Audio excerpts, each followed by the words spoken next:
இப்போ நான் வேறு ரஜினி சார் படம் பார்க்குறேன், இல்லை சிவாவோட படம், இல்லை வேறு விஜய் சாரோட. யோகிபாவை பொறுத்த வரைக்கும் எல்லா படமே அவருக்கு தனக்கான வேலையை வந்து ரொம்ப சின்சியராக பண்ண முடியாது. எப்படி அதை சொல்கிறேன்னா, ஒரு சீன் வந்தோடனே அதுக்கு என்னெல்லாம் பண்ணால் அந்த சீனை வந்து இன்னும் எலிவேட் ஆகுங்கிறத டப்பிங் முதற்கொண்டு அதை டெவலப் பண்ணுறதா இருக்கட்டும், இல்லை நாங்கள் செட்டுக்கு ஷூட்டுக்கு நடுவில் பேசும்போதும் சரி, ஏதாவது ஒன்று அது வந்து அது ப்ராக்ரெசிவாக இருக்கும். எதையா ஒன்று ஐடியா சொல்லி எதாவது ஒன்று பண்ணி சிரிச்சிட்டே இருப்பாப்புல. அப்புறம் தான் கூட இருக்க ஆளுங்க பசங்க, என் கூட இருக்க பசங்க எல்லாரையும் சரி ஏதோ ஒரு ஃபார்மில் அந்த என்ன சொல்கிறது,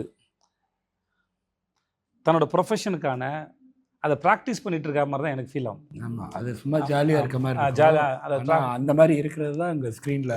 அப்புறம் எதேச்சா போகிற டைலாக்லாம் இருக்குல்ல, எனக்குலாம் ஞாபகத்தில் இருக்காது. நிறைய அந்த மாதிரி பஞ்சு மாதிரி தான் பேசுவேன் ஃப்ரெண்ட்ஸோட.